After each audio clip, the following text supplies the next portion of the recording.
அதிகாரம் வணக்கம்.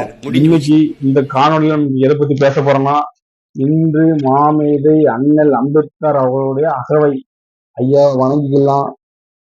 இந்த விடுதலை பெற்ற இந்தியாவில எல்லாரும் கல்வி, மனிதனுக்கு தேவையான குடிநீர், உணவு எல்லாம் சமமா கிடைச்சா, அவர் எதுக்காண்டி போராடினாரோ அது சரியா நிறைவேறிச்சா? அப்படி எதுவுமே இந்த சுதந்திர இந்தியாவில நடக்கல. அவரு எந்த ஒரு மாணவனை அந்த அரசு ஒதுக்கி வச்சுச்சோ அந்த மாணவன் தான் கடைசியில இந்திய அரசியல் சாசனத்தை வகுத்து கொடுத்தாரு. அவருடைய கல்வியில கற்பி ஒன்று சேர் புரட்சி செய் அவர் சொல்றாரு. இறைவனுக்கு கொடுக்கும் காணிக்கையை விட ஒரு ஏழை மாணவனுக்கு கொடுக்கும் கல்வி மேலானது. கோயிலில் ஆடுகளைத்தான் பலியிடுவார்கள், சிங்கங்களை அல்ல. ஒருவன் அடிமையாக வாழ்கிறான் என்பதை உணர்த்தி விடு, அவனை கிளர்ச்சி செய்து புரட்சி செய்வான்கள். அப்படி சொன்ன அண்ணல் அம்பேத்கருடைய வாக்கியங்கள் எல்லாம் இன்னும் வாக்கியங்கள் இருக்கு, செயல்படுதா? இன்னும் மக்கள் சாதி மதங்கள் என்ற பிளவோட வாழ்ந்துகிட்டு இருக்காங்க. அதை நினைக்கும் போது ரொம்ப வேதனையா இருக்கு. மனுஷனை எல்லாருமே சமந்தான். எந்த மதமும் சரி, எந்த இறைவனும் சரி, ஒருத்தனை தாழ்த்தி பாருன்னு எந்த இறைவனும் சொல்ல மாட்டான். ஏக இறைவன், அனைவருமே இறைவன் முன்னாடி எல்லாருமே சமந்தான்.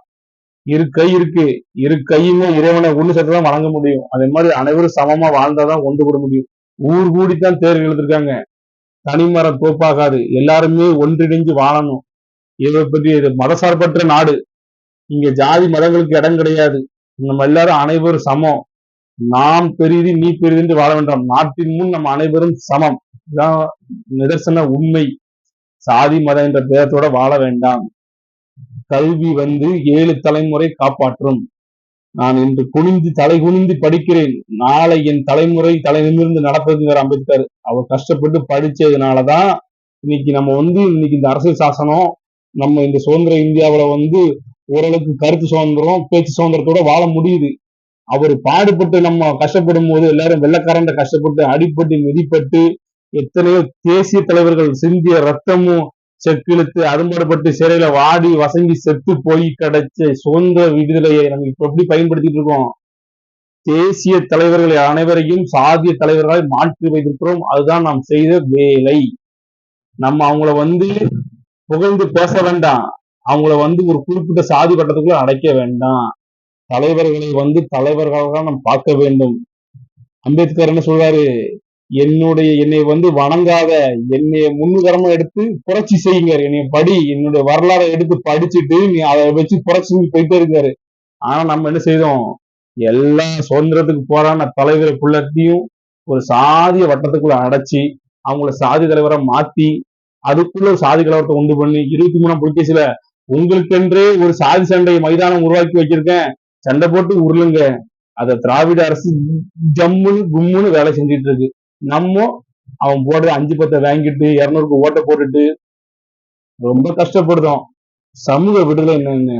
சமூக விடுதலை எல்லாருக்கும் எல்லாம் கிடைக்கணும். கல்வி, மருத்துவம், குடிநீர் எல்லாருக்கும் எல்லாமே கிடைக்கணும். அப்படி கிடைக்கல. எம்எல்ஏ பையன் எம்எல்ஏ ஆகுறான், அமைச்சர் பையன் அமைச்சர் ஆகுறான். ஆனா நம்ம காலகாலத்துக்கும் அதிமுகவுக்கும் திமுகவுக்கும் காங்கிரசுக்கும் பிஜேபிக்கும் மாத்தி மாத்தி மாத்தி மாத்தி ஓட்டு போட்டுட்டு நடிகர்களுக்கு வாங்கன்னு அரசுக்கு வர வச்சு அவங்க பல கோடி சம்பளம் வாங்குறாங்க. ஒரு நடிகர் ஒரு கிராமத்தை தத்தெடுத்தா கூட இந்தியாவில் எல்லா பிரச்சனையும் தீர்ந்துரும். ஆனா எல்லாருமே பல கோடி சம்பளம் வாங்குறாங்க. கொஞ்சம் குறைச்சி ஒரு 100-200 டிக்கெட் விற்காங்களா, 1000 டிக்கெட் விற்காங்க. எப்படி திடுதுப்புன்னு மக்களுக்கு நல்லது பண்ணுன்னு அவங்களுக்கு தோணுதுன்னு தெரியல. மக்களோட மக்களா நிக்கணும். உங்களை நேசிக்கிற தலைவனுக்கு வாக்களிங்க. நம்ம சொல்றது ஒன்னே ஒண்ணுதான், உங்க ஓட்ட காசுக்கு விலை கொடுத்து விற்காதீங்க. நல்ல தலைவரை தேர்ந்தெடுங்க. உங்களுக்காண்டி யார் நிக்கா, உங்களுக்கு பிரச்சனைனா யார் உங்களுக்காண்டி போராடுதா, உங்களுக்காண்டி யார் களத்துல நிக்கா, அப்பந்தான் உங்களுக்கான விடுதலை அடைய முடியும். உன் இனத்தில் யார் பேரை சொன்னால் எதிரியின் புலை நடுங்குகிறதோ அவனே உன் இனத்தின் தலைவருங்கிறா செய்கிறாரா. நீங்க அப்படி யார் பேரு, ஐயா எடப்பாடி பேரு, ஐயா ஸ்டாலின் பேரு, இவங்க யார் பேரை சொன்னாலும் கிடையாது. செந்தமிழன் சீமான்ங்கிற பேரை மட்டும் சொல்லிப்பாரு, எல்லா பேர் போலையும் நடுங்குது. காரணம், தமிழர்களுக்கு எதிராக மட்டும் இல்ல, இந்திய நாட்டுல உலகத்துல எங்க அடக்குமுறை நடந்தாலும் சரி அங்கே கால்கள் பயணிக்கும் சொன்னா செய்வாராம். அந்த வரலாற்று சூழலுக்கு ஏற்ப அண்ணன் செந்தமிழன் சீமான் எந்த பிரச்சனை நடந்தாலும் சரி களத்துல போக முடியும்னு ஒரு அறிக்கை. அந்த அறிக்கையில அங்க இருக்கக்கூடிய மாவட்ட நிர்வாகிகளோ தொகுதி நிர்வாகிகளோ இறங்கி வேலை செஞ்சுட்டு இருக்காங்க. அண்ணன் அவரால் முடிஞ்ச பணியை செஞ்சுக்கிட்டே இருக்காரு மக்களுக்கு. தனியா வந்தாரு அண்ணன். இன்னைக்கு இத்தனை வேற ஒண்ணு திரட்டி எந்த மக்களுக்கான எந்த போராட்டத்தினாலும் கலந்து இறங்கி போராடுறாங்க.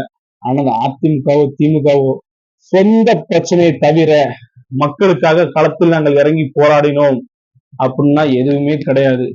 அவங்க மக்கள் போராட்டத்தை கலைச்சி விட்டது மட்டும்தான் முக்கியம். அது மட்டும்தான் அவங்களால பண்ண முடியும்.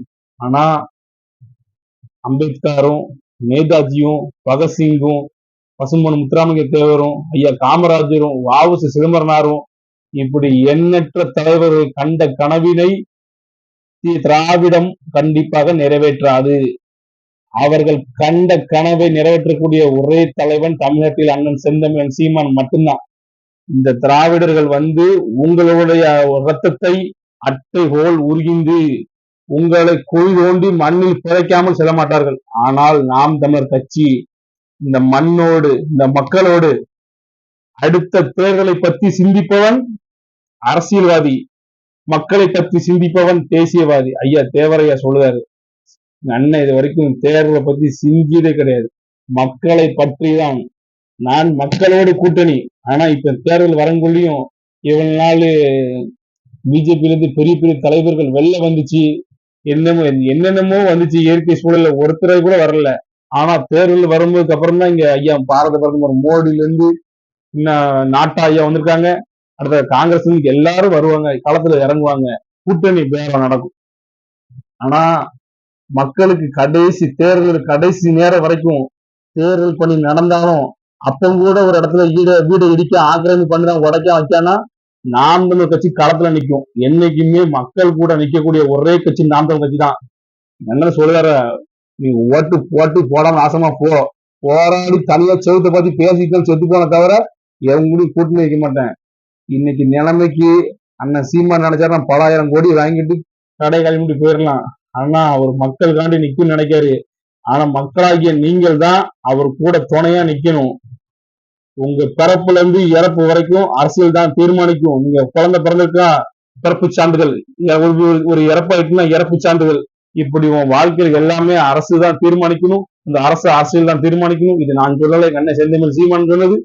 டெய்லி சீமானுக்கு ஓட்டு கூட போட வேண்டாம் சாமி, சீமான் பேசுறத டெய்லி கேட்டுட்டே இரு. அதை கேட்டுட்டுனாலே நீயே பக்குவப்படுவ. உன்னை அம்பேத்கர் சொன்ன மாதிரி ஒருத்தன் அடிமையாக வாழ்கிறான் என்றால் அவன் அடிமை என்று உணர்த்திவிடு, அவனை கிளத்தெறிந்து புரட்சி செய்வாங்க. அதைத்தான் செந்தமிழன் சீமான் பண்ணிட்டு இருக்காப்புல தவிர அவர் வேற எதுவுமே பண்ணல. நீ அடிமை அடிமை அடிமை, சுதந்திர இந்தியாவில் நீ அடிமையாக தான் வாழ்வ, இது எந்த உண்மையும் இல்லை.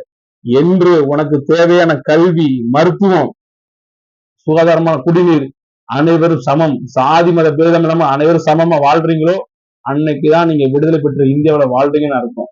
அது வரைக்கும் இன்னைக்கு மற்ற மதங்களை தாழ்த்தியோ பிற சில சாதிகளை தாழ்த்தியோ உயர்த்தியோ நீ பிறந்த சாதியை பத்தி பெருமையாக பேசு, அதுவும் பொழப்பு.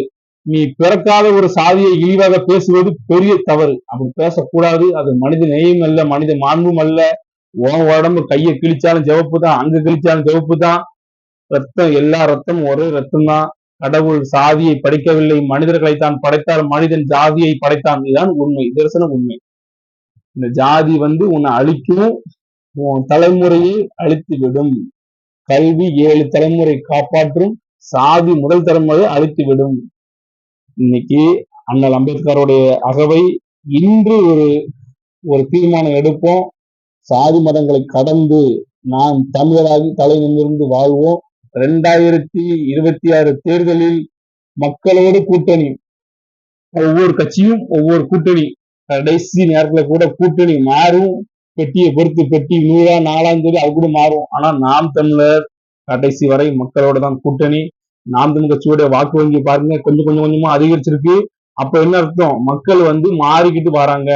நீங்க இன்னும் உங்க தலையில இருக்கிறத கொஞ்சம் இறக்கி வச்சுட்டு சிந்திச்சு பார்த்து உங்களுக்காண்டி ஓட்டு போடணும்னா எங்களுக்காண்டி ஓட்டு போடணும்னா நாளைக்கு உங்கள் குழந்தை, உங்கள் மருமகள் உங்கள் பேரன், உங்கள் பேத்தி, உங்களுடைய வருங்கால சந்ததிகள் நலமுடன் வளமுடன் பாதுகாப்புடன் வாழ நாம் தமிழ் கட்சி ஆட்சிக்கு வர வேண்டும்.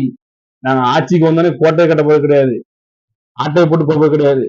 இந்த மலை காப்போம், மண்ணை காப்போம், நீர் வளங்களை காப்போம், நிலங்களை காப்போம், குப்பைகளை குப்பை என்ன சொல்ல உங்களுக்கு என்னடா சொல்ல, இந்த அரசியல் குப்பைகளை தகர்த்தெறிவோம்.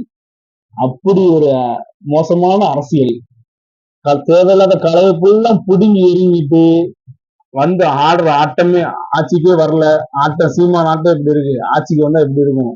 அதனால 26 தேர்தல்ல தரமான சம்பவம் இருக்கு. கட்டாயம் நீங்களே மாறுவீங்க நம்புறேன். அனைவரும் ஆதரவு கொடுங்கள் நாம் தமிழ் கட்சிக்கு.